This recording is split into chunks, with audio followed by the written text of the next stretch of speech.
speaker. Good morning. How long does this run?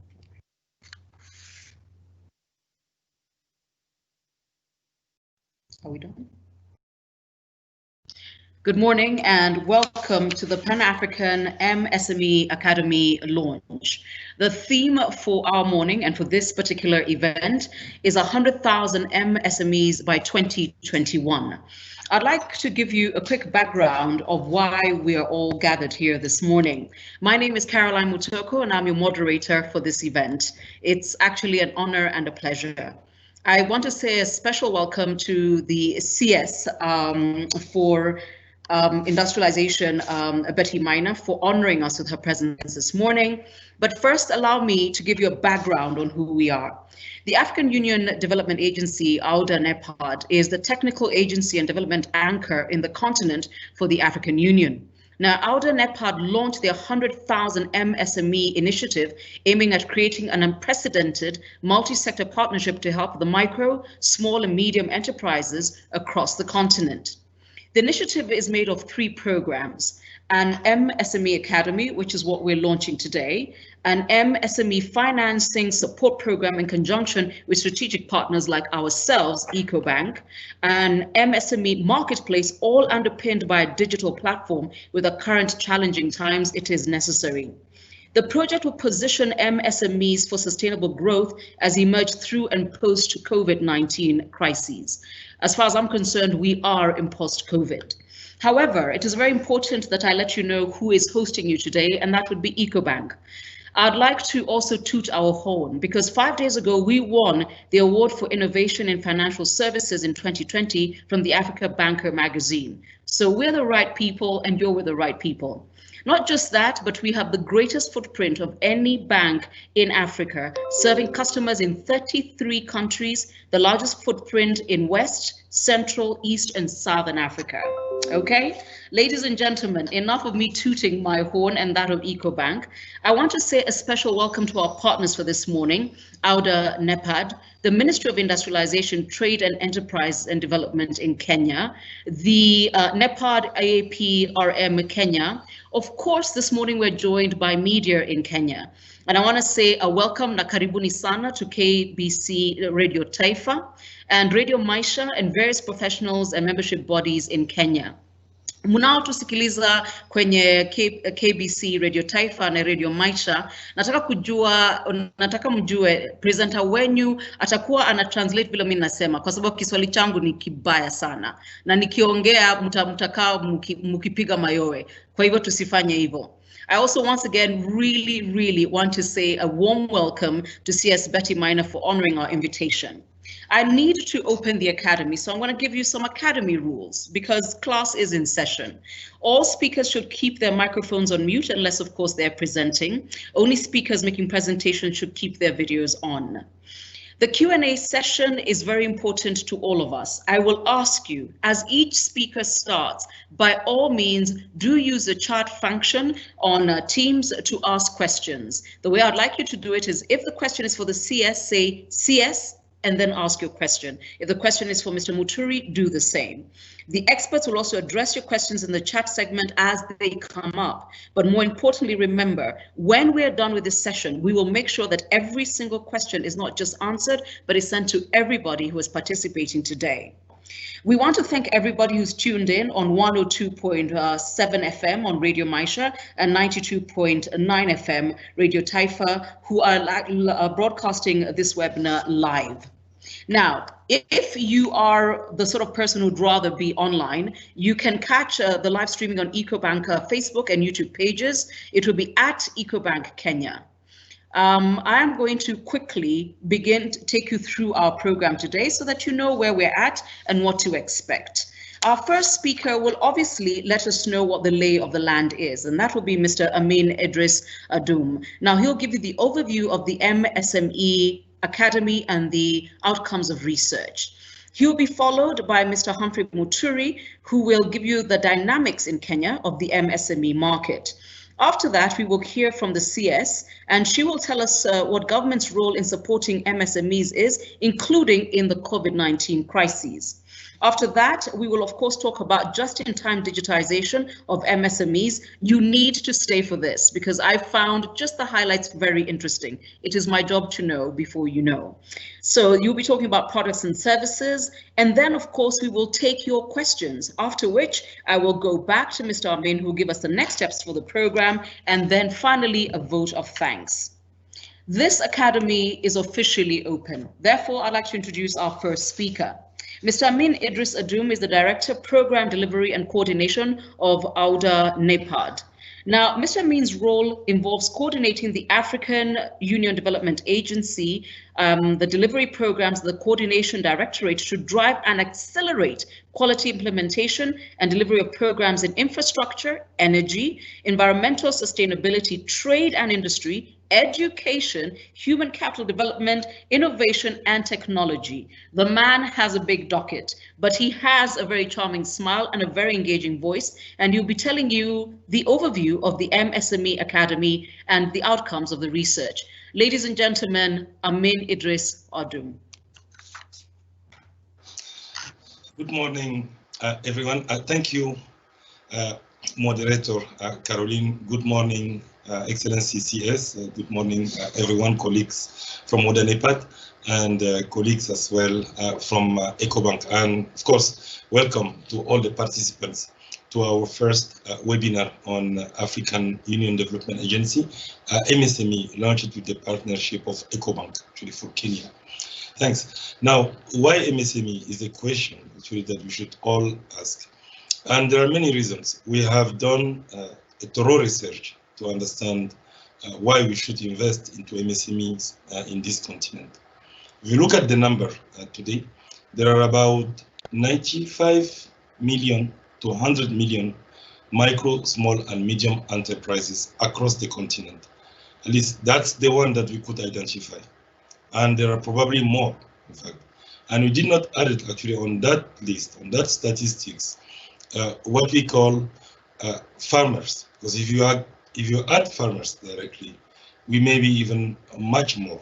Remember, farmers actually are individual entrepreneurs as well. You know, that's number one. Number two, MSMEs, they count for about 45 to 55, depending on who does the statistics, of our GDP across the continent. But then number three, and much more important, MSMEs employ about 300 to 360 million people. That means they are the biggest employer of the continent. In fact, governments all across Africa, public sector, employ about 60 million people, while all private sector, the big firms, big companies, you know, are united, put all together in the continent, employ around 66 million people. That actually puts you on the top, you entrepreneurs, you know. And last but not least, point which is as well absolutely important, MSMEs are mostly driven by youth and women across the continent. Youth and women. That actually makes them the number one driver of our GDP, the number one employer of our continent. Therefore, it only makes sense to invest into MSMEs if we want to bring back our economy, at least to accelerate the recovery of our economy and make it much better before the COVID. That's number one. But also continue to invest on technology, science, and innovation, and create more jobs and provide more jobs to our youth. That's the reason why African Union Development Agency have launched this program with its partners. Now, of course, quickly here, what are we going to do with this program? It's very interesting. We have actually launched a program based on 4 pillars. Number one, of course, the academy. The academy is going to provide training, capacity building, you know, and this is actually very important because one of the reasons why MSMEs are struggling to access finance with being traditional banks or with microfinance institutions is because of the lack of capacity. They are not structured. Therefore, they need capacity to be structured, to become much better organized. if your company is much better organized, you have better financial reporting, that actually give you already 50% of what you need to do to access to finance. And that's critical. And this capacity will be provided by the bankers themselves, those professionals who are going to evaluate your request actually for the financing. And that's the beauty actually of this academy. That's number one. Number two, access to finance. And access to finance will be done, of course, based on the training and the capacity that will help you to organize your business. But we are also going to establish and provide a guarantee, credit guarantee, risk guarantee, loan guarantee, to ease actually the feeling of the banks. So they will access to your request in terms of financing. Capacity building in one way, in one side, and then providing the guarantee actually on the other side. The idea here is not to provide cheap money. The idea is to help you to ease, to reduce the risk that you may actually represent, or the perception of risk that banks actually see when they talk about MSMEs. That's why we have this. And then third, which is absolutely important, you have capacity, you have now access to money, you need to sell, and you need to run your business. That's the reason why we have as well the platform, which is kind of e-market, kind of a big actually marketplace in Africa that will help you from Kenya to trade with somebody in Morocco as well. Not only to sell or to buy, but also to apply to public procurement opportunities. And this is absolutely critical for MSMEs, because we have seen you can't actually grow your economy if you don't give access to your public procurement to your local businesses. And local businesses are who? They are you, the MSMEs. And that's why it's absolutely critical that we facilitate your access to local public procurement, government procurement, through this platform. And then finally, establishing as well partnership, the same in this e-commerce platform, that you can actually connect with somebody in South Africa or someone in Senegal, and not only make a deal, but also go and apply for public procurement together and get maybe crowd financing or peer-to-peer financing, again, without necessarily going with the bank. So those are the pillars, and of course everything is going to be digital, because we are in the world of the digital era. And believe me, people are complaining that actually digital penetration is quite low in Africa. It is true, though we all have access somehow to smartphone, and everybody is actually learning how to use this phone. So ladies and gentlemen, those are the reasons, and that's actually a big picture. I won't take actually long. The experts will come and explain to you much better how this is going to work, and then of course we'll be available to respond to all your questions. Again, thank you for your attention, and see you then at the end of the session. Thanks. Wonderful. Thank you, Amin. I just wanted to recap a few of the items that Amin has actually laid out for us that sets the tone for this academy. Lois, I saw your question, and I hope you realize it's been answered already. However, I want to make a special appeal to my co-hosts, literally, and they are on Radio Taifa and Radio Maisha, to just highlight this for the audiences tuning in to us. Now, why SMEs? Number one, MSMEs are the biggest employers on the continent, 66 million people. But also, MSMEs are driven primarily by youth and women. And also, Caroline, 360 million people. So 360 million people. There you go. MSMEs, of course, given the numbers and given that they're primarily driven by youth and women, means that they're number one driver for economy. If we're going to recover and grow post-COVID, this is where we need to focus. However, once again, why is this academy important? Because it gives you 4 key things that you need: training, capacity building, Obviously, Lois was already on the mark. Can I get money? Yes, Lois, you can. Access to financing, not cheap money, but money that actually takes you somewhere. And of course, the guarantee that it will be used in the right way. You obviously need to sell. It's why you're in business. So it also provides a marketplace for you, and not just any marketplace. The partnership angle that Amin talked about, it's the synergies across the continent. So you're not just trading between Nairobi and Kisumu or Nairobi and Kampala. If you need to do business in Lagos, then you can. And I need to thank Amin once again for that amazing introduction to our academy.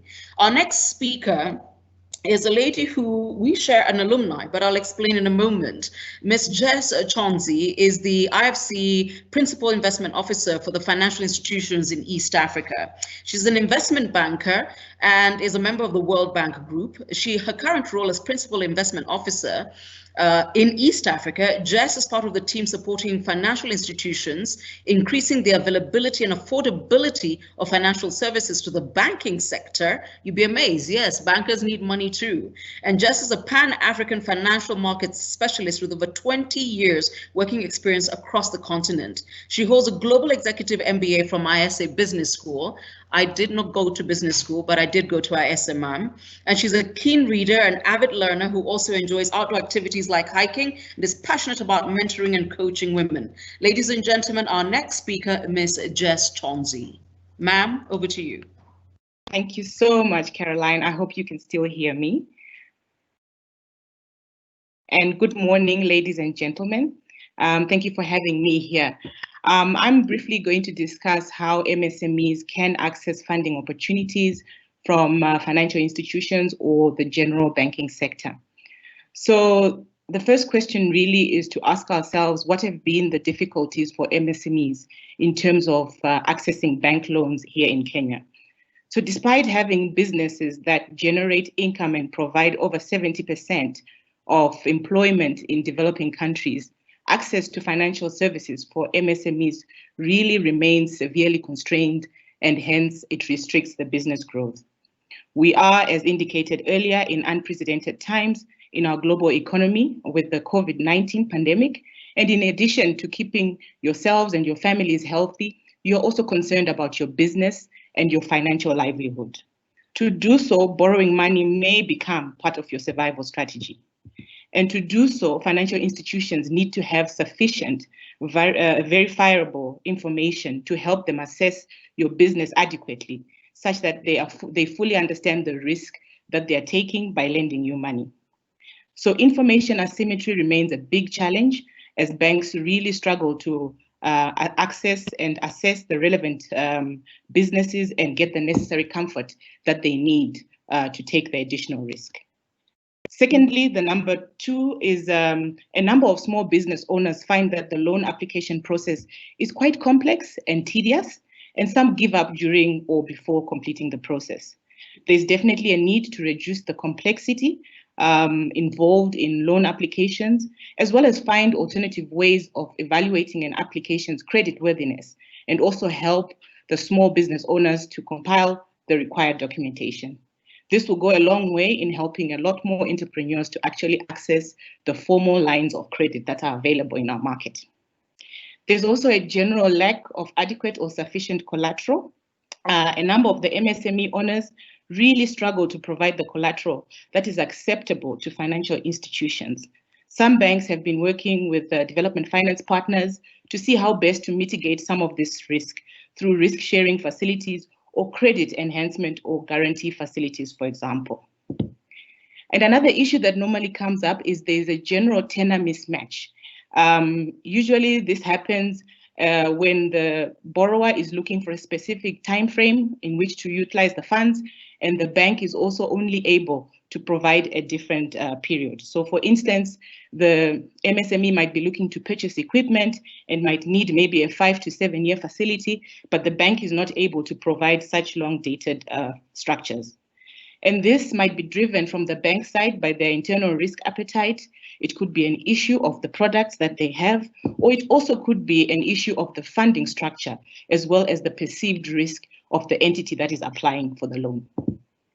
The other issue that normally comes up is affordability. So it's important that whilst the banks are able to give you financing, that this is done at an affordable price that ensures that the MSME's cash flows are able to support the required repayments of the facility.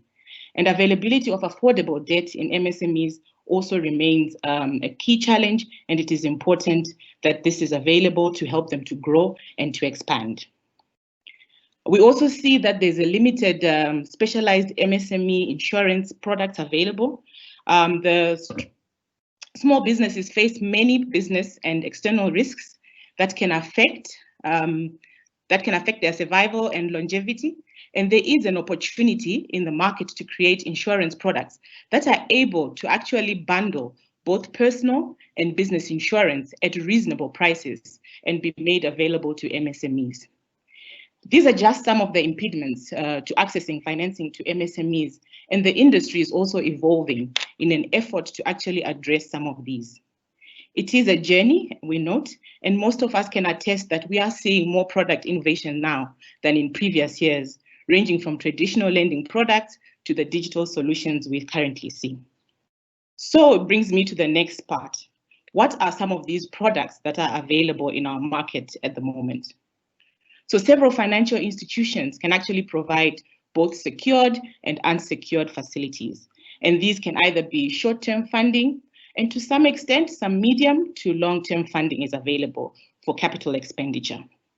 These products would range from your trade finance solutions, so whether they be overdrafts, guarantees, letters of credit, working capital solutions, or as we are seeing most recently, there's quite a lot of supply chain financing, or what they've called ecosystem banking, which is coming up. With supply chain financing, the financial institutions are really trying to leverage the relationships that they have with the larger commercial entities to try and advance some money to MSMEs. There's also what is called the asset-based financing, equity release, as well as business and commercial mortgages are available in our markets. Banks, like I said, are also partnering with development financial institutions like IFC to provide advisory support. And recently, we're seeing a lot more like webinars like the one we're having today. IFC continues to be one of these institutions collaborating with financial institutions to provide the growth, to provide support, financial support for the growth of MSMEs in emerging markets like Kenya. And just to clarify, IFC only provides financial support through commercial banks, and we work in partnership with the banking sector. We have been also offering capacity building training on COVID-19 business continuity. As of May 2020, IFC had actually trained over 4,580 trainers in over 67 countries, including Kenya. And just to mention briefly some of our MSME programs, these include the Global SME Finance Facility, which is basically a blended finance partnership focused on helping to close the financing gap faced by SMEs in emerging markets. The aim of the fund is really to generate 1 million new jobs in the SME sector in the most underserved SME segment, such as in fragile countries and women-owned SMEs. We do have Women at Heart, so Women Entrepreneur Finance Initiative. It also started in 2017, and this expands access to financial services and markets for women entrepreneurs in emerging markets, and also boosts their access to networks, information, and mentors. Then another one we can speak about is the SME Finance Forum. This is a global network for knowledge sharing for SMEs founded by IFC and the G20 countries.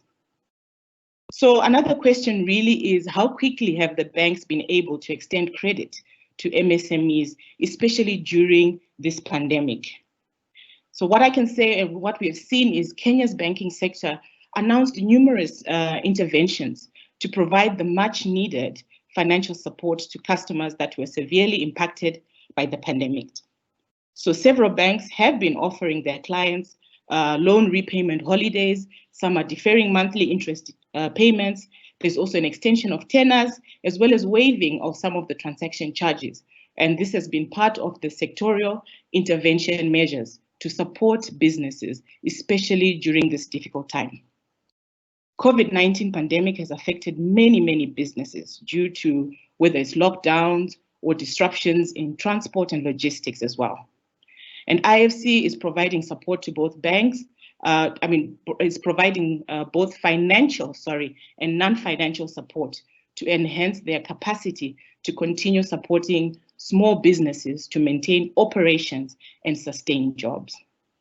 I'm glad to say since July 2020, this year, IFC has committed USD $100 million to 2 commercial banks with working capital facilities as part of our $8 billion COVID-19 fast track facility. We really hope that the MSMEs will seize the opportunity, and we encourage the MSMEs to speak to their bankers and find out what facilities they can access. So another question that usually comes up is, what are the essentials or fundamentals for any small business being bankable?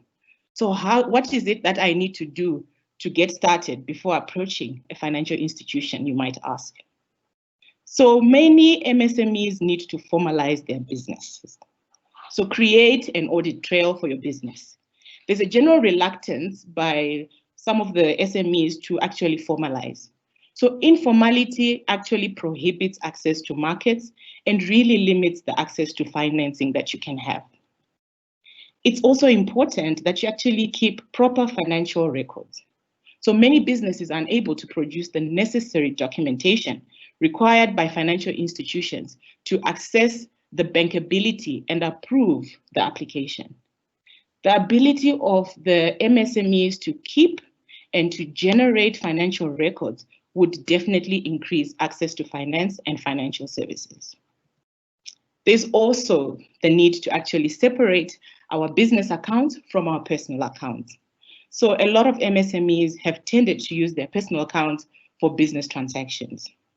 MSMEs are really encouraged to operate business accounts, as the use of personal accounts actually also limits the business from building a track record, which you definitely need when you're approaching your bank for any funding opportunities. This also enables the banks themselves to actually start building products that are actually relevant for business banking and for MSMEs. The other thing that's really missing, or we don't see a lot of it, is the digital connectivity for MSMEs has become critical, if not a must, as banks are now creating a lot of cash flow mobile-based lending products. So mobile businesses, small businesses actually have limited digital connectivity, from just the general access to internet to use of smartphones. And this is quite a difference when you compare them with the formal SMEs that have a slightly better digital profile. This again not only limits the SMEs from marketing their businesses digitally, but it also stops them from being able to access the digital banking and payment platforms and solutions. And I think it never be overemphasized. You need to maintain a good credit history. Your credit history is your reputation, and banks use this to determine how likely you are to repay your debts. Again, we spoke about collateral earlier on, so I will not overemphasize about that. So banks also look at your capacity to repay the facility. They would need to consider how much debt you're actually currently holding and compare that with your likely income. Is your cash flow enough to pay back all your debts? So it's important to keep a track of the debt that you hold. So again, I would really encourage you to speak to your bankers and find out what they have available. So a question that normally comes up now and again is, what is the difference between capital, cash flow, and profit? And why does this really matter for MSMEs? So capital really is how much equity you have.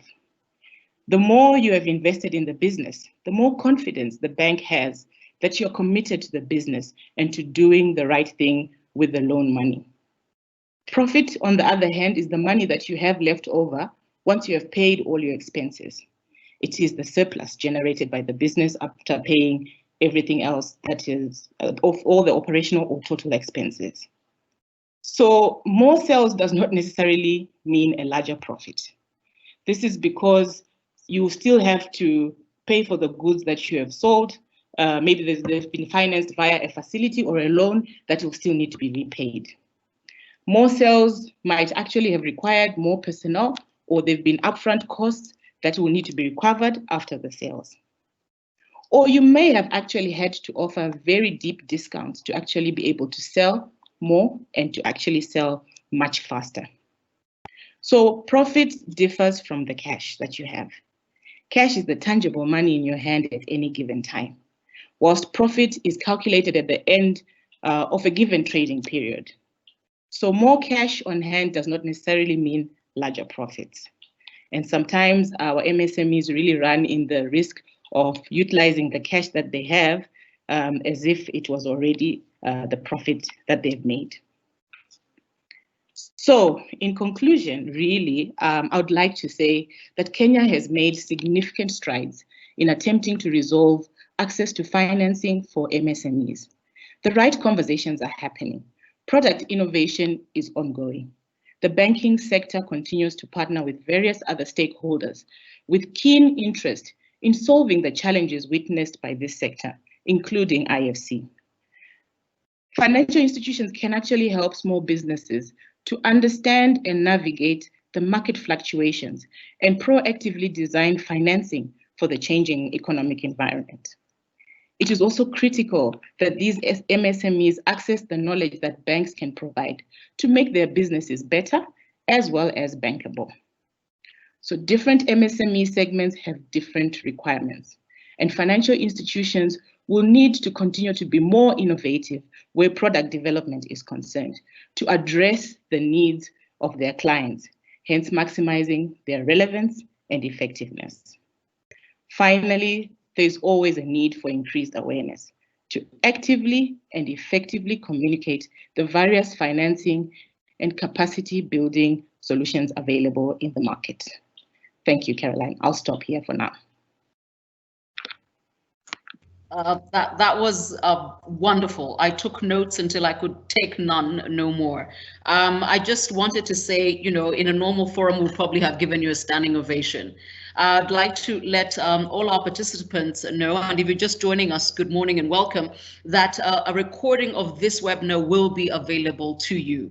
And I think you need to go back and listen to Jos Chauncey again. To my co-presenters on Radio Taifa and Radio Maisha, I think what I picked out, I picked out 2 sheets of important things. I cannot go through all that. Is that please remember that IFC actually works with your banker. So to my friends in West Africa, don't call her right away and ask her, Madam, Ma'am, when can I get money? You speak to your banker, or better still, make EcoBank your banker, and then, you know, we will take it from there. IFC is providing both financial and non-financial support to banks and financial institutions. And obviously for them, it's how quickly banks can access these facilities on our behalf. And I think what is being demonstrated by this academy today is that EcoBank is right there. Obviously for us, you know, as we sit here, and James, I've seen your question, I'd like to remind you once again, anytime a presenter is giving us their remarks and a question occurs to you, please just say question 4 and then ask the question. What can you and I do? Formalize our businesses. We're Africans. Mattress banking is still our thing and we gotta stop it. Documentation, financial records are so important. I know sometimes, you know, we think it's too much and we hate paperwork, but it is the difference between you getting the assistance you want and not. Of course, separate your business account from your personal account. It actually goes without saying, but you'd be amazed. It's not something we like to do. Obviously, digital connectivity is something that is important, and going forward is probably going to be the only thing. And of course, maintaining a good credit history. I like to tell people you have got probably 3 resumes in life: your professional resume, your financial resume, and your social capital resume. Okay, but a lot of the questions you've got, I have a feeling, will be handled by Humphrey Muturi. However, right now I'd like to welcome the Honorable Betty Maina, who's a Cabinet Secretary, Ministry of Industrialization, Trade and Enterprise in Kenya. She has an amazing resume with over 27 years experience in organizational leadership and development, with an ability to prepare and implement strategic business plans, and the important part is mobilize resources for implementation. For most of us in Kenya, and I think it's important for the continent to understand this, we have a a fantastic love relationship as businesses with Madam Betty Maina, because she also served as a Chief Executive Officer of the Kenya Association of Manufacturers between 2004 and 2015. She oversaw the doubling of the membership and growth of the association in the country. She has also worked at the Institute of Economic Affairs, the Center for International Private Enterprise, and the Kenya Leadership Institute, among others. She is a friend, she's passionate, she's the right person to be having this conversation, not just because of the docket she holds, but because of her belief and absolute testimony to what MSMEs mean to this country. Ladies and gentlemen, Africans, one and all, welcome CS Betty Maina. Thank you very much, Caroline, and thank you very much to EcoBank for the invitation to join you for this meeting. Sorry, let me mute the... I can hear some noise in the background. And it's really lovely to listen to you, Jess. I think that was very, very good and very, very clearly articulated. The responsibility of a Ministry of Trade and Industrialization in any country is really what I think it tends to be the one institution or one government agency and ministry that is responsible for enterprise, and that is what we do right here in Kenya. We have the responsibility for driving policy with regard to all businesses, small and large, and also promotion of trade, internal trade and external trade. So we see ourselves, growing all sorts of products, from production all the way to the customer, whether the customer is in the country or they are outside. There are many different policies governments use to promote enterprise development, and they're very varied and how we support businesses.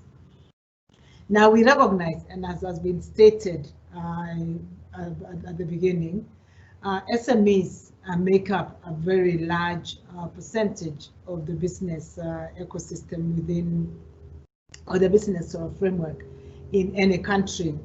I'm actually quite struck by the numbers that were shared earlier, that it employs nearly more than 300 million people.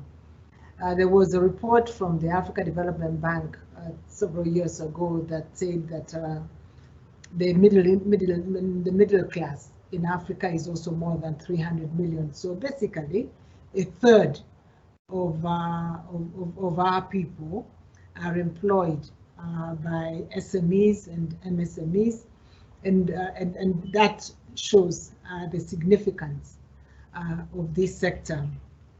In Kenya, they constitute more than 98% of all businesses, and confirms that they create more than 30% of all jobs annually. So we consider them a very critical part of the sector.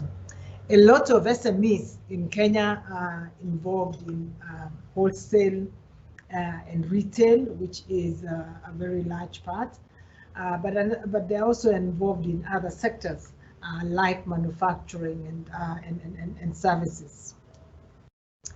The challenges that SMEs face have been articulated, and I think they are very similar around the continent and around Kenya. The challenges of infrastructure, the challenges of finance, the challenges of skill, the challenges of market, the challenges of capacity and training and related. I think they are all very, very similar around it, so I wouldn't want to repeat that.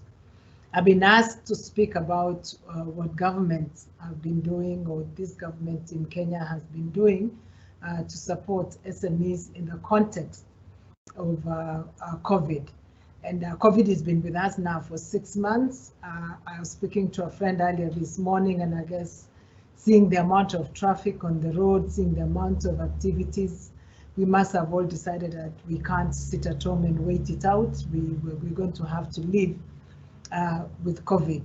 But COVID, though it is a health challenge primarily has really hit the economy significantly. At the beginning of the year, we thought that the economy was going to contract by about, to grow by less than a percentage point because of all the shocks that we had to weather at the beginning of the pandemic.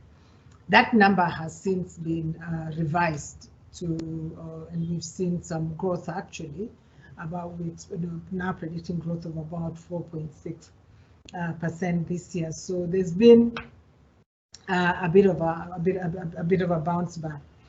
Part of it in the context of Kenya is that we never really had extreme lockdowns as many countries had. We, from the beginning, decided to live and manage COVID. Some sectors have been more negatively impacted than others, but everybody has basically had a hit. Some of the hits in the beginning, we saw some reduction in our exports, especially into the US and into Europe. But we've started to see some revival in exports. We also had some disruptions with importation of goods, capital goods that we require into the country, especially in March and April, but that has also subsequently picked up. We have seen major declines in tourism and hospitality, and basically the entire service sector. Unfortunately, this is also the area where there are many SMEs in. A lot of the SMEs that are involved, for instance, in transportation service and tourism provision of services for tourists have really suffered. Those who are rely on sales to tourists, like people in curios and folkloric products, have also suffered significantly during this period. We have seen some reduced spending at household level as a result of first the tendency of all of us to seek to save during a time of pandemics or just of shocks, but also just because people had a bit less money. So there's been some reduced spending, and we've seen, especially on disposable goods or discretionary spending, but we obviously have maintained some spending on food. But I also saw some reports that yesterday that shows that some families have been very hard hit, that they've had to forego 1 or 2 meals a day, or changes to the composition of the food on their table. SMEs have been fairly affected in this regard. You've seen disruptions of your supply chains. We've seen some closures of businesses or downgrading of businesses for those, for instance, who couldn't access their shops downtown, or couldn't access their stores, or couldn't access or also reduce foot traffic into malls. We've seen many people turn to selling from their cars or hawking. Some have had to sell some of their business assets. Some have literally changed employment. Those who used to have more than 5 employees, for instance, might have started to run their businesses directly themselves. Many people's employment terms have changed from daily wages or contract wage to cash or basis and commission. So we've seen those impacts. The government has been at the forefront of supporting the economy during this crisis. We've announced, the government has announced at least 3 rounds of stimulus measures to support the economy. Quite a bit of this was targeted at increasing spending by the tax breaks that were given, the VAT refunds, was really to put money in the hands of the people. And there was a lot of prioritization of pending bills for small businesses. The social protection measures through cash transfers were intended to increase spending and ensure that at least there be a customer for all our different businesses. Thirdly, we've also put in some money to the economy through VAT refunds, and that was really intended to support businesses. Fourthly, as I mentioned, we didn't really have a complete lockdown in Kenya, so we also sought to facilitate business operations during this period. The other fifth thing that government has done is to focus on procurement of necessary commodities from the private sector, and especially from SMEs.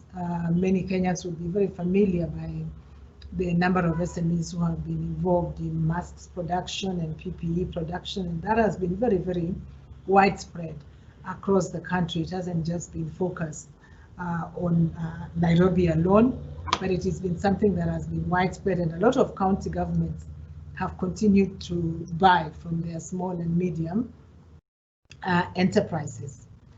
We continue to support businesses in this regard. We are partnering with the Ministry of Finance in the development of the credit guarantee scheme. Jos mentioned that because credit is a major thing, and this is a guarantee scheme that will work in the same manner as the cash reserve ratios that were reduced by the central bank have worked, which is to facilitate and to support banks to lend to their customers. We worked with the Bankers Association, with the banks, when they got the relief from cash reserve ratio, to ensure that 35 billion that was released into the economy was targeted at their SME customers, and I hope that some of you on the call have been beneficiaries of this forgiveness from rent, payments of principal, of payments of interest rates during this period. But that's not enough. We continue, and we recognize that that has not been enough. The hit on the economy by COVID has been severe, and it will be severe. We're predicting a global economic downturn and depression this year for the first time in a very long time, and therefore Kenya will not be spared. But we continue to pay attention to the needs of different categories of businesses, so that the next round of support, when it comes, will be targeted. I confess that the first round of stimulus targeted all businesses without, without distinction on their sizes, and we need to continue to target support to small businesses, and the credit guarantee will do that. But the other measures that is also targeting small businesses is the enhanced public procurement program. In July, we issued a master roll of goods that must be exclusively sourced from Kenya, and that a list of about 334 goods includes many goods that are made by SMEs. So at least government is creating a guaranteed market for our SMEs in terms of procurement. Thirdly, we have continued working through the Micro and Small Enterprises Authority to support SMEs around the country with the provision of tools, with the provision of training, and with the provision of infrastructure, especially through common manufacturing facilities. But MSEA cannot reach everyone, but at least whoever it can, I think, will have benefited from that support. The Kenya Industrial Estate is also supporting businesses with credit, targeted support. Money is never enough, but it is, focus on the small customers, the small and medium enterprise customers that it has, in order to be able to support them with liquidity at this point. As I end, as we focus on our post-COVID intervention, since we realize that COVID is with us for some time, we are also choosing to continue this targeted support to different enterprises as part of the support of government to ensure that businesses bounce back after COVID. We have recently concluded the formulation of the micro and small enterprises policy, which gives us a very comprehensive framework for developing and growing SMEs both at the national and county level. The pillars of the policy are on focus on availability of accessibility to affordable finance by SMEs, expansion of the market opportunities for SMEs, training and working with SMEs to adopt new and robust technologies such as e-commerce and the digital economy, the development and support with supply of infrastructure, industrial parks, and common manufacturing facilities, and basically better coordination of all stakeholders so that we can have targeted and synergized support to this sector. I'm very glad to note that banks and the private sector are also part of this journey, because it is not something that government can do alone. I think, and therefore I want to just applaud EcoBank for this program in support of your SME customers, and we want to promise you that you will continue to get the support and encouragement from our ministry as you walk this journey. My challenge to your SME customers and their networks is that they must also start to really embrace formality. There's been a lot of criticism to government about its support and the target of its support to SMEs, and it's been sometimes very difficult to support people who are working constantly in the informal sector, and you're unable to get really targeted support except through intermediaries. So we really want to encourage SMEs to embrace formality, because a lot of support can come to a formal business. I want to thank you so much and appreciate the time that you've given us to continue to interact with you. Thank you very much. Asante Sana Waziri, thank you so much. Ladies and gentlemen across the continent, once again, if you've just joined us, welcome to the Pan-African MSME Academy launch. Our theme is 100,000 MSMEs by 2021. In a few minutes, we will be hearing from Humphrey Muturi. He's the guy with the answers. However, CS, I am going to give you a heads up on some of the questions, because when it comes to policy, I need to be fair to you to give you time to think it through. There has been a question about it is hard for you to get support from government. What can we do? Okay. There is another question also, once again, around youth entrepreneurs who do not have the required documents for running their businesses, more so in informal settlements. How can we help with them getting these documents? Because remember, Jess told us you've got to formalize your business. The other thing is, where do we get financial help from for agribusiness?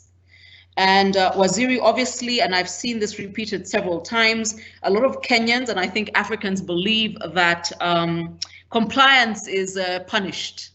So of course you want to do exactly what Jess said, but you believe that once you comply, it means taxation. And when you have a desire to scale up your business, the first thing you get hit with is higher taxation. What is government doing to assist, especially with purchase of machinery, equipment from outside of Kenya? Can foreign trading be made less in terms of taxation? Okay, so Waziri, that is for you. Jess, I can see you want to know what are you in store for. So just quickly, how can we access export markets? Is there a plan for market linkage? Another question for Jess is, what available options for financial support do you have for the youth with business ideas but cannot venture into a market because of financial constraints? I will remind you, though, that Jess and the IFC work with the banks, not with us directly. And also for Jess, for MSMEs who want to venture into manufacturing but have limited financial muscle, what option does the financial sector offer for long-term partnerships? Okay. Questions will be answered, and please keep them coming, so long as you actually ensure that you say for CS, for Jess, for Amin. I'll pick them out. I will make sure we answer them in the next few minutes. However, I would like to introduce Mr. Humphrey Muturi, EcoBank's Kenya Executive Director and Head of Commercial Banking in Kenya and the East African community. Now, Humphrey has an illustrious CV that does not include the fact that he runs marathons, not just because he's a Kenyan, because we do that, but Humphrey Muturi is Executive Director and Head of Commercial Banking for Kenya. His professional experience spans 26 years, and the last 10 of which have been in director position within the banking industry in Kenya. He's a fellow of the Kenya Institute of Bankers and has a deep wealth of experience in credit risk management and business development within the corporate and SME business lines. Humphrey will be telling us about the MSME dynamics in the country and also just-in-time digitization of MSME products and services. Ladies and gentlemen, my colleague, a Kenyan marathoner, but you know, he's not winning any awards yet, Humphrey Muturi. Thank you very much, Carol, for a warm introduction. Please do confirm to me when you can actually see the screen, my screen. I'd like to share my screen so that. Okay. So thank you all for participating in this webinar this morning. And I'll just do two things. One is to show you about the dynamics of the SME market in Kenya. And then I will talk about just-in-time digitization for SMEs, which is what's critically needed today. Now, in the survey that AUDA-NEPAD undertook earlier this year, I just want to share some of the Kenya-specific findings so that you're able to know a lay of the land in the Kenyan environment. So any business that has employees, up to 10 employees, 1 to 10 employees, these were considered micro businesses. Companies that have businesses that have employees up to 50, these were small enterprises. And then any business that had up to 100 employees, these were considered as medium enterprises. I'll talk very quickly about some of the characteristics that we see in the Kenya SME market. The first thing is that 90% of businesses in Kenya are actually MSMEs. So they're very critical for our economic development as a country. And you will see that about 81% of these are actually micro enterprises, meaning they're employing between 1 to 10 businesses. Very important statistic and important information for us to know. The second thing is about employment creation. The SME market employs 80% of the working class in Kenya. This sector cannot be ignored. We must support it as government, as financial institutions, as anyone who is interested in the growth and the development of our economy into the future. SMEs contribute up to 70% of the GDP in Kenya. It is evident that most of our businesses are actually in wholesale and retail trade. About 50% of these are actually, 56% of these are in wholesale and retail trade. Other key sectors of focus are manufacturing, agriculture, and hospitality. I'll talk very briefly about the specific challenges that MSMEs in Kenya are facing. We've bucketed them in 3 primary categories. The first one is access to markets. Due to the poor infrastructure that they have experienced, limited market intelligence, it has made MSMEs competitive both in the domestic as well as international markets. The other one is access to capacity or capability, which is also limited. This has been as a result of limited or poor governance, slow adoption of global best practice, and limited utilization of digital technology despite the growth in mobile telephony penetration. Last but not least is the challenge about access to finance. Many of these businesses have inadequate working capital to be able to expand and invest in the growth of their business because of the current challenges with the ability to secure collateral, which is important for obtaining loans for their business growth. What has the impact of COVID-19 been to MSMEs in Kenya so far? They are bucketed into two parts, recognizing that MSMEs have been disproportionately affected by this pandemic. First, on the supply side, there has been disruption to their production cycles, limited access to credit, and obviously an increase in the cost of production. Secondly, there has been limited demand due to declining purchasing power that is needed, and obviously the liquidity constraints that have been experienced at this point in time. This is just a little more detail, granular detail, about how SMEs' revenues have actually declined. So 73% of MSMEs actually saw a decline in their revenues in this year as a result of the pandemic. They have had to rely on some alternative lending channels, for example, microfinance institutions, access to supplier credit, basically to meet the financing gap that they have experienced. Some of the biggest challenges that they have faced is an ability to pay salaries, leading to retrenchment for many workers, inability to pay their suppliers, resulting in the cut of supply of goods, and obviously a challenge in servicing their existing debts.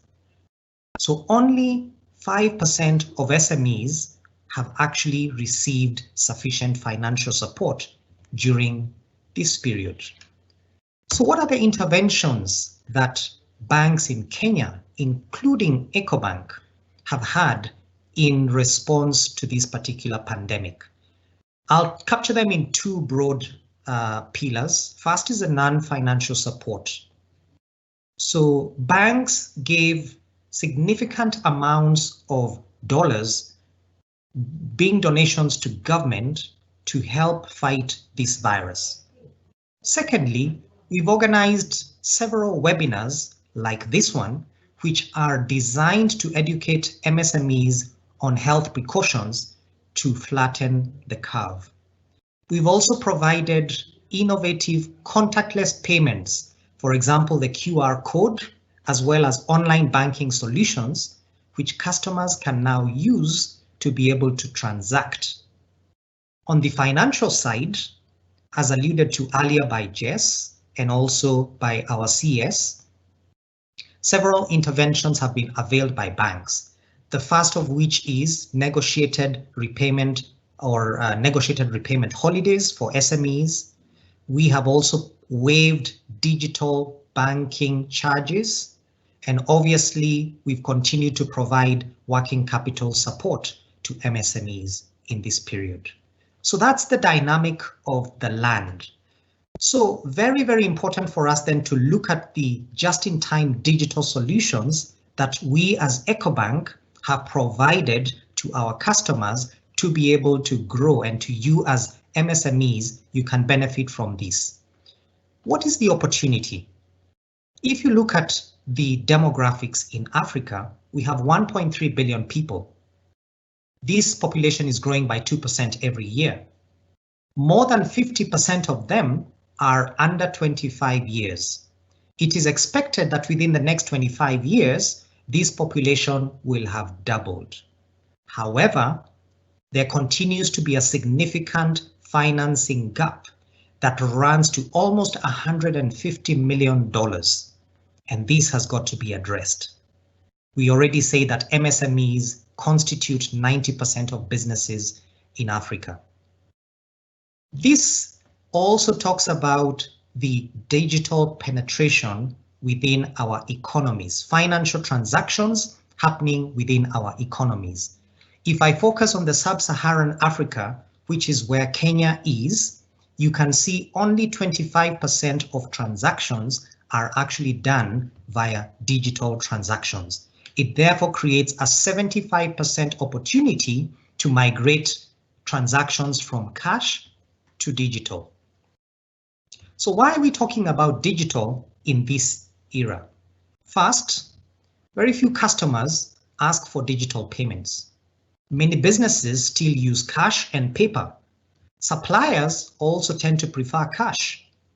MSMEs pay their customers wages or their staff wages in the form of cash. So digital has typically been considered as a fallback, but you must remember that handling cash is expensive. It has got significant security challenges that you have to face. So why use digital services? First, many MSMEs continue to say that they have limited access to credit. And this is because many of them do not have collateral or the security needed by banks, and they do not have credit history to be able to enable banks to make the credit decision.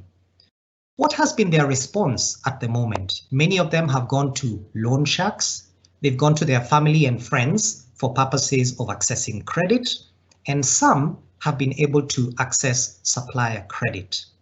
However, we do know that banks continue to be a critical solution for being able to access finances to grow your business. So the first thing we have done is we've enabled online digital account opening. Today, if you do not have an account at EcoBank, you can get onto the EcoBank website and you can be able to open your account end to end.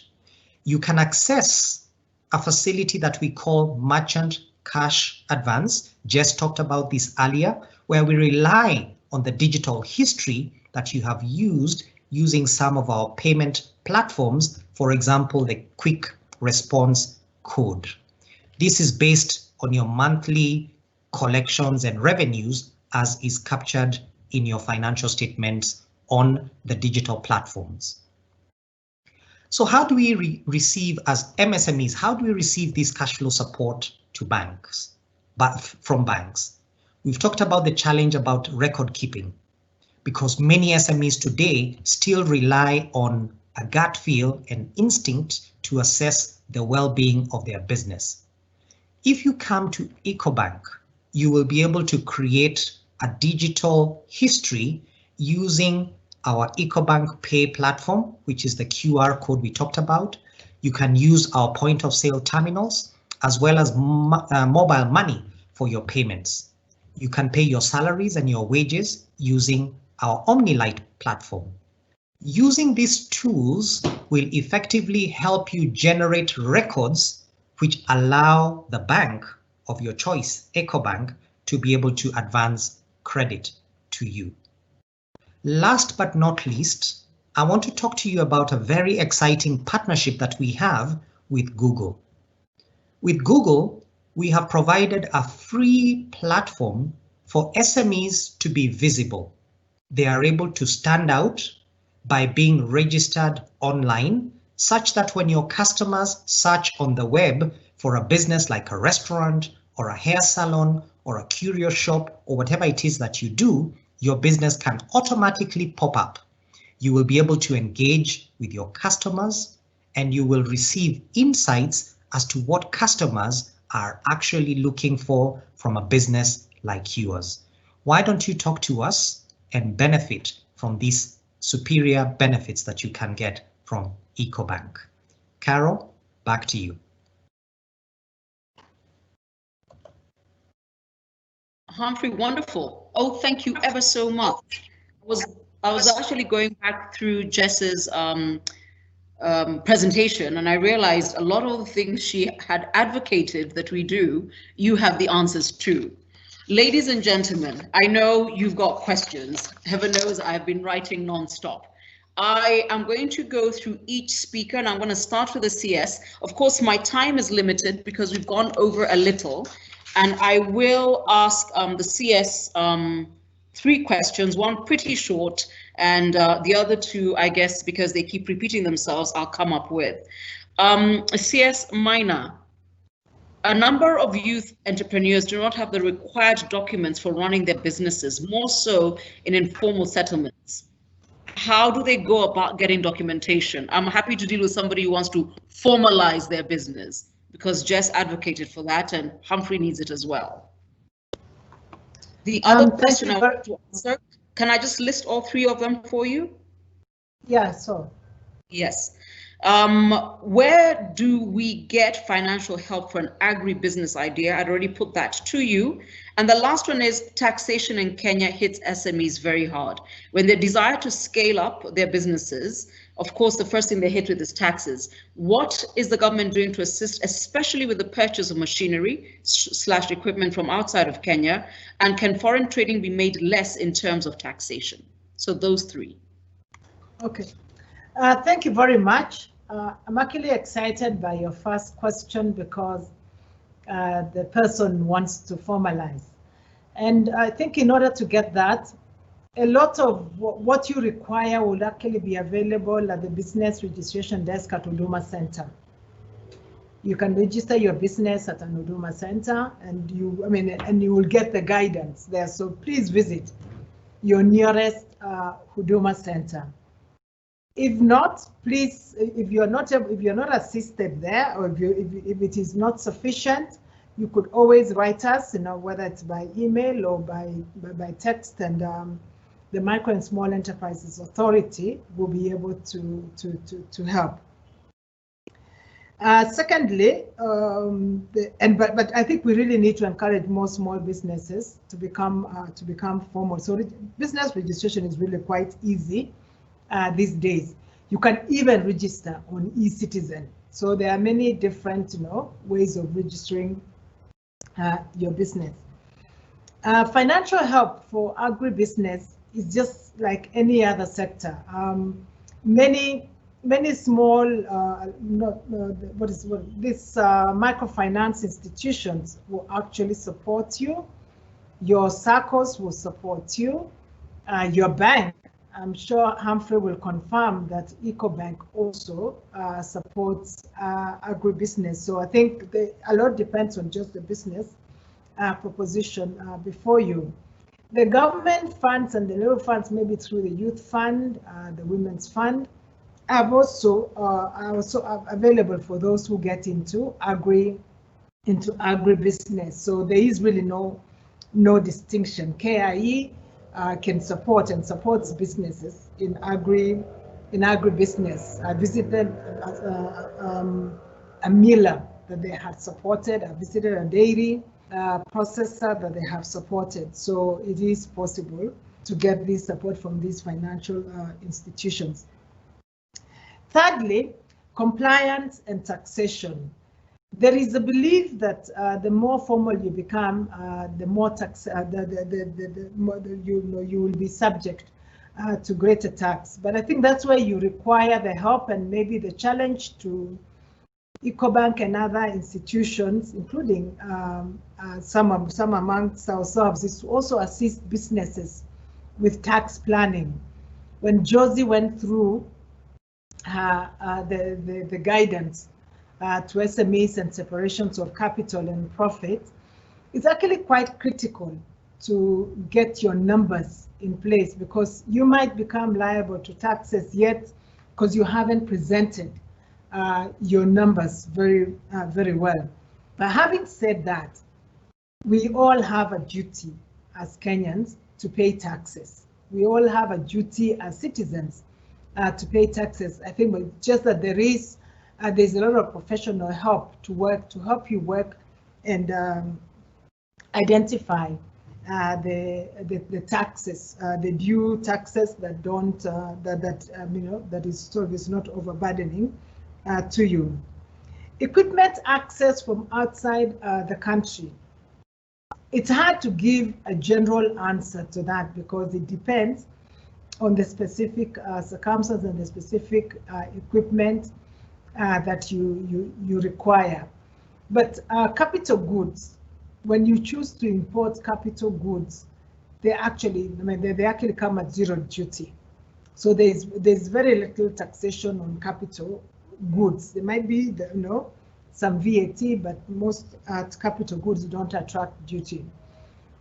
For those who are a bit larger now, or not larger, but able to take on and are partners of banks, IDB, which is a bank, development bank under the ministry, has a line of credit from Exim Bank of India, which enables you to get equipment from India tax-free that was negotiated by government. So for those of you who are IDB customers or interested in becoming IDB customers, you could actually become customers and get access to machinery from India within that line of credit. But I think the best is to speak specifically to your bank, because this is a question that is difficult to give a very general answer. It depends on the circumstances and what you need to import. Thank you very much. Thank you, CS. I have two other questions for you, but I want to quickly circle to Jess. Jess, these are questions on the IFC. Which banks receive IFC funding? For MSMEs who want to venture into manufacturing but have limited financial muscle, what options does the financial sector offer for long-term partnership? And how can MSMEs know about training that is offered by IFC? So thank you very much for that, Caroline. I think it's just important to highlight that as IFC, we have noted that there's a general, there's not enough long-term liquidity available to banks to be able to actually onward fund long-term projects within the sectors. So as IFC, one of the roles we play is to provide that long-term funding to the financial institutions. And this then enables them to reach out to their clients and support them, whether they be in agribusiness, manufacturing, or any other sector. So that's a role that we continue to play. One of the things that we also do is, as we work with our partner financial institutions, we would generally invite them to invite their clients. So if they are banking with the number of clients that we are working with, the ones that we have here in Kenya, they would be able to receive information in terms of when we are hosting these webinars, or the banks themselves, after we have trained them, are able to actually onward host their own sessions as well. So this training is on an ongoing basis.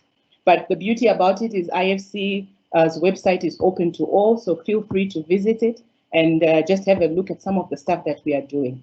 I think in the recent papers, there were a few financial institutions that we've worked with, especially this year.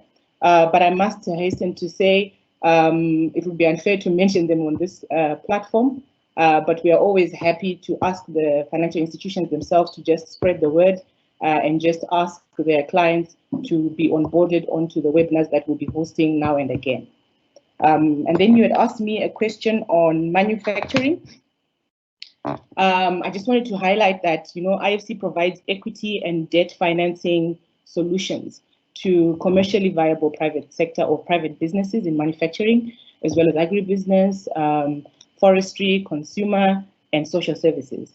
So our vision really is to unlock the value of manufacturing for development to actually strengthen the economic complexity in Kenya. So again, we do have a manufacturing, agriculture and services department, which works alongside ourselves as financial institutions geared sector, and they would be able to provide funding, but they mainly do it for the bigger corporates. Our role really from a financial institutions sector team is to provide the funding into the banks and then the banks then reach out into the MSMEs. So I'll stop there for now. Thank you. Thank you ever so much. Amin, I got a few questions for you.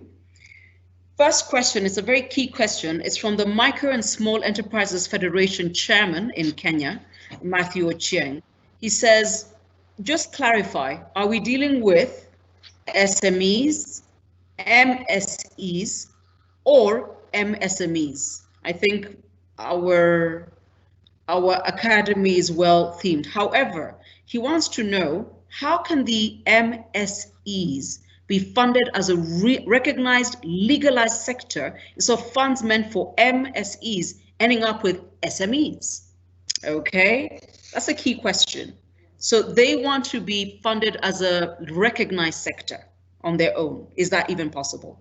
Another question, what are the mechanisms and processes for financing? And the other one is, what is the Academy's position regarding support to SMEs that are into agribusiness, given that farming in Kenya and most of Africa is largely weather dependent, and farmers lose their produce all the time due to either oversupply at particular times of the year, or drought, or even just floods? So 3 questions. They who want to be recognized as a legalized sector, so that the funds that are meant for MSEs don't end up with SMEs. What are the mechanisms and processes for financing? And of course, lastly, with the agribusiness sector, you know, what sort of, what is the Academy's position regarding support to SMEs in that sector? Amin? Yep, Caroline, I'm sorry, I really lost you, and I got only the last part of the question. So maybe you can just summarize it 15 seconds, because it was completely out, it was frozen. Okay, not a problem. So, key question for the Micro and Small Enterprises Federation Chairman. Nod if you can hear me. Yep, I can hear you. Okay. He wants to know, how can the MSEs, which are the medium-sized enterprises, be funded as a recognized, legalized sector instead of funds meant for them ending up with SMEs? That's a key question. The other one was on the Academy itself. What is the Academy's position regarding support to SMEs that are into agribusiness, given that farming in Kenya and also most of Africa is largely weather dependent, and farmers lose their produce at the time, all the time, due to an oversupply at particular times of the year? And then finally, what are the mechanisms and processes for financing? All right, thank you. So I think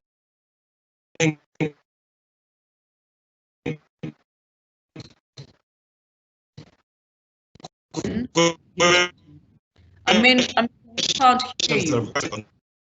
There is a reason saying, Mike, can you hear me? You need to start again.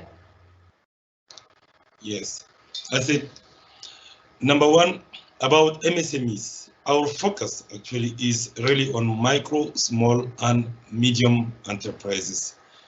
And it has nothing to do with how they are being organized at the country level in terms of compliance with the legal framework, because we know that every country may have a different definition of micro or small or medium enterprise. And for us, we have defined them based on the number of personnel they may have. So micro is between 1 to 10, you know, small is up to 20, and then medium is up to 100. So small is up to 50 and medium is up to 100, right?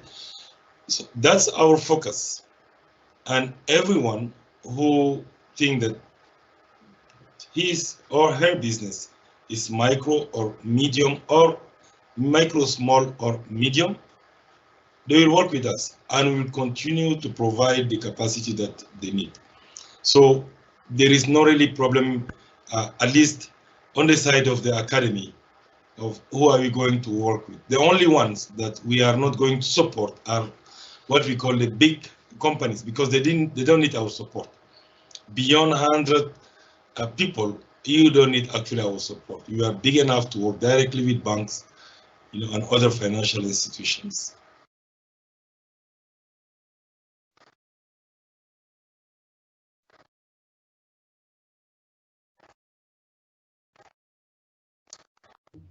Amin, we lost you again.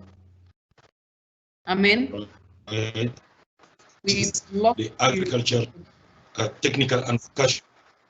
You are losing me again? Hello? Just the last 10 seconds. So if you could just recap what you said in the last 10. Quickly again, about the agriculture and the agribusiness specifically, and especially the agriculture, not only the agribusiness. We have what we call ATVET, which is a subset of the MSME Academy. ATVET is agriculture vocational and technical education, actually, and that provide capacity.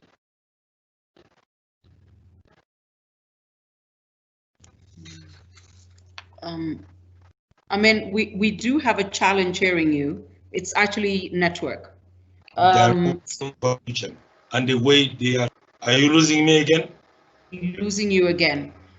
Could I ask that you find what is causing that, as I quickly move over to Humphrey in the interest of time, and then come back to you. And anyway, you're doing the next steps. So maybe you can put that in your remarks. Humphrey, I'm going to limit you to 3 questions. What is a procedure for PO financing? I'm not gonna ask you about the criteria for qualifying for a loan, because I believe you should visit your nearest EcoBank branch. How do I go about doing my business online? And what financial options do I have as a young business that wants to expand but has financial limitations? Right. Thank you very much, Carol. I hear you. I hope you can hear me. All right. What is the procedure for PO financing? You need to be able to come and visit your bank, discuss with your relationship manager, be able to understand the contract that you have won, ascertain your capability as a business to be able to execute that contract, and finally, the confirmation that you are able to receive payment from the paymaster. As long as those items are adequately addressed, you can access financing from the bank. How do you take your business online? As I mentioned earlier on, we have an exciting partnership with Google. Speak to us, reach out to us. We will put you online for free.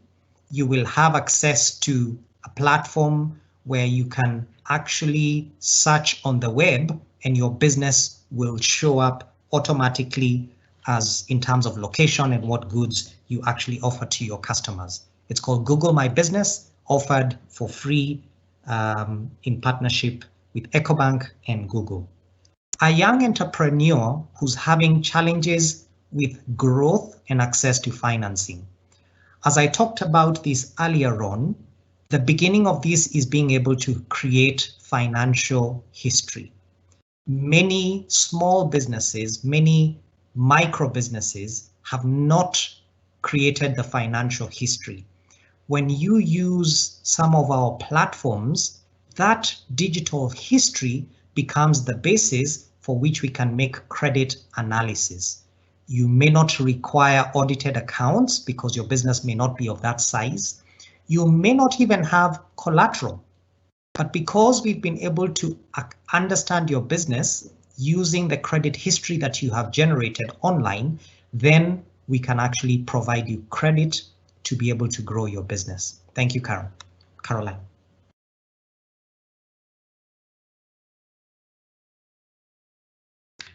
Thank you, Humphrey. I did have a few more questions. Now, here's the thing. I'm sure if you are participating, you've noticed that I have got literally every question written down. Every single question that has been asked in this session will be answered, and the answers will be shared with everybody. So whether the question was specific to you or not, you get to have the wealth of knowledge of what comes with the fact that other people asked other questions.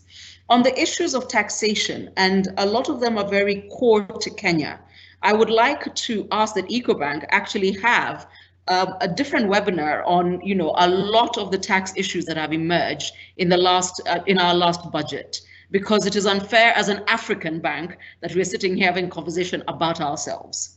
Okay, but CS, questions about the 1.5% on digital services, that keeps coming up over and over and over again, and I'm sure the rest of Africa is about to get into that space. However, our radio partners will actually be ending their broadcast. We shall continue. I want to say once again a big thank you to Radio Taifa and Radio Maisha. Radio Taifa and Radio Maisha, kila kitu kilichosemwa hapa kitarekodiwa na unaweza pata ukitumiwa SMS na email na Ecobank. Also, maswali yaliyoulizwa na yale yako kwenye mtandao pia yatajibiwa na mtatumiwa. Asanteni sana. What I'd like to do is ask Amin. Amin, if you're back, if you've got good connectivity, I'd like you to tell us about the next steps of the program. And then I'll hand over to Josephine Ankoma, who's the Ecobank Group Executive Commercial Banking Officer, to thank us and, of course, give us closing remarks. Amin, are we good? Yeah, we are good. So fantastic. Next steps, sir. So what's next, actually? I would say AUDA-NEPAD and its partners and Ecobank, we want to be very pragmatic on this project. Our short-term objective is to onboard a maximum number of MSMEs, obviously, in our platform for the e-learning. And the platform is actually ready. It's going to be released very soon. The platform will avail training on various topics related to business management, but also would avail coaches, mentors, and peer-to-peer experience sharing. The platform will absolutely help you to better organize your business and to be able to fully comply with requirements from bankers in terms of financial reports, for example. Very often, I would say, people say that MSME main challenge in accessing financing is the lack of collateral or insufficient collateral. But the truth is that the first reason and the first challenge that MSMEs are facing is insufficient business management capacity and organizational skills to organize your business to be compliant. Compliance, in fact, is probably your biggest collateral, because compliance creates trust, and trust is the first thing that you need to establish with your banker. So that's the first thing. Second step, and we are working very hard to establish it actually very soon as well, is the Continental, Regional, and National Guarantee Scheme and Platform. We are working with AGF, Africa Guarantee Fund, actually, and of course with all our banking partners. So this guarantee fund is made to back up your request for financing. Various products are actually on the way to be developed, and the training itself, the capacity building, and this guarantee scheme actually will really help you to access the financing we are talking about. And those financing, especially the guarantee schemes, will be availed through your traditional bank. Third step is the creation of the marketplace itself. So we say the marketplace hopefully is going to be released before the end of this year. It's going to be launched very soon, and it will be available not only to business people, including bankers, financiers, technical partners, but also governments, so that governments can avail their procurement opportunities. So those are the next steps. We are hopeful that before the end of the year, everything is going to be ready and operational. But we are already operational with the MSME Academy. As I said, we have very short-term objective, which is to onboard about 1.5 million MSMEs before the end of next year, and at least 10 million in the next 3 years. That sounds like a big number, but it's not actually. It's not, because we have over 95 million MSMEs in this continent, and we need to help most of them. So those are the next steps that I have outlined, and with the support and the commitment, the engagement of all our partners, especially from the private sector, but also other international organizations, we are pretty sure that we will actually make the impact that we want to make our MSMEs much stronger and much better to continue to fulfill their mission, which is to accelerate the economic transformation of the continent. So that's what I can say. Be with us, and we see that before the end of this year, everything actually will be operational and working. But we are there, we can connect us, and I think they will show you where we can actually connect us with EcoBank Kenya, especially in Kenya right now. Thank you. Fantastic, thank you, Amen. CS Minor, I know you leaned forward the minute I raised the issue of the 1.5 taxation. Did you want to talk about that? Yes, and I'd seen a couple more questions, but I know we are out of time. Huh? I think the issue about the digital tax, the framework and the rules of procedure around it are being worked out by the Kenya Revenue Authority, so that will be clear about its application. But I think you would notice that actually it's not just the Kenya government, but many governments around the world, as commerce migrates and becomes more digital, it is also important that we pay Caesar what is due to Caesar. So Caesar is actively working to not discourage business, but to ensure that it is able to provide the services that citizens so require. I was quite gratified, sorry Caroline to take a bit more time, but somebody actually on the question and answer confirmed that they had registered their business on eCitizen without ever leaving home. So whoever else had asked that question can pick up that inspiration and do likewise. There was a question on pending bills by counties, which is a big issue. Pending bills by government is really still a big issue. We've tried at national government, but I think it is work in progress, and I take that on board. And all the other people, I mean, some of the questions are questions I could answer, some more comments. Please feel free to write to us, to get in touch and just share your suggestions, because we don't have the monopoly of knowledge. So whatever insights and ideas you might have for supporting and helping entrepreneurs, please share with us.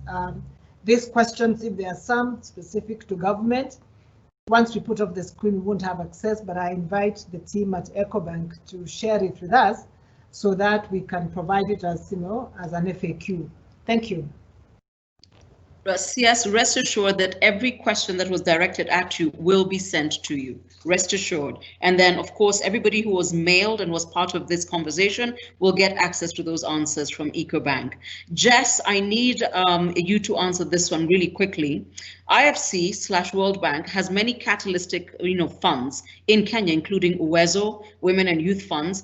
Now, are these tied to your banking partners, or do they stand alone? And can one access funding from those particular funds and IFC World Bank partner banks if you have all the qualifications for a loan?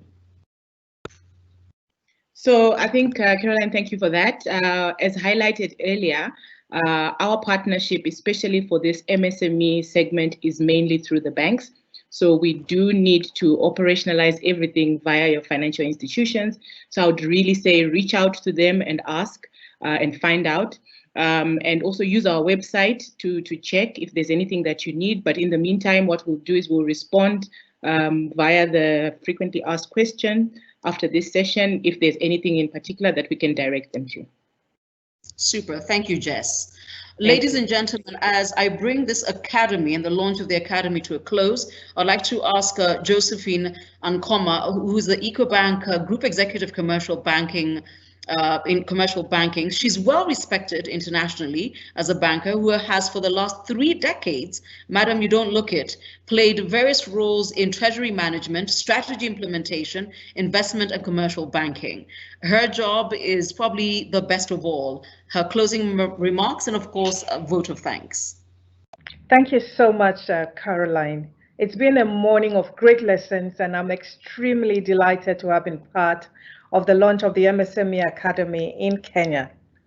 This launch follows similar launches that we have had in Togo and Ghana and others we have lined up in 5 other countries across Africa before the end of this month. We have witnessed immense interest in this program, which underlines the demand for knowledge, financial support, and networking among MSMEs across Africa. I'm very pleased to note the kind of emphasis and support that the government of Kenya is giving to MSMEs to weather the economic storm caused by the pandemic.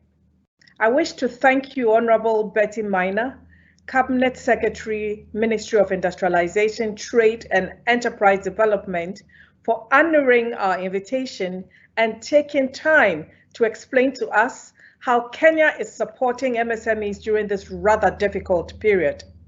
Honorable Minister, please accept our appreciation and extend our gratitude to your teams for supporting us on this course. I would also like to appreciate Ms. Jesma Chonzi, IFC's Business Development Lead, Financial Institutions, East Africa, for honoring our invitation and sharing valuable insights on how MSMEs can access funding from the banking sector. We thank our partners, our broadcasting partners, the media and professional bodies for your support in making this event a success. We could not have done this without you. Our team at EcoBank, under the leadership of my brother Sheikh and Humphrey and all of you, thanks for putting this together. Caroline, thanks for wonderfully moderating this event. Finally, I would like to appreciate the over 2,000 MSMEs who have so far registered to participate in this program. I urge you all to take full advantage of this opportunity and spread the word to your friends to join in. We promise you an enriching and impactful learning experience. Thank you very much, Asante Sana, and let's embrace this journey and win together. Have a lovely day, everybody, and thank you again. Over to you, Caroline. Thank you ever so much. I've been asked to try and do my best to do the same thank you, not in detail, in Swahili. Ningependa kusema mabibi na mabwana. Kwa wale wanaongea Kiswahili, Kiswahili changu si kizuri, lakini nilikuwa nataka kusema asante. Nilikuwa nataka kuwajulisha maswali yenu yote yatajibiwa. Kila swali lililoulizwa hapa litajibiwa. Mtatumiwa hizo maswali majibu yote kwenye email vile mlipopatiwa invitation ya kuja hapa.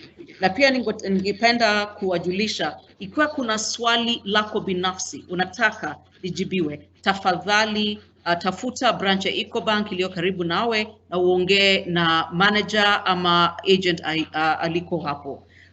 Once again, thank you ever so much. I have learned a lot. This has been very exciting, and I think congratulations on a very successful launch of the MSME Academy.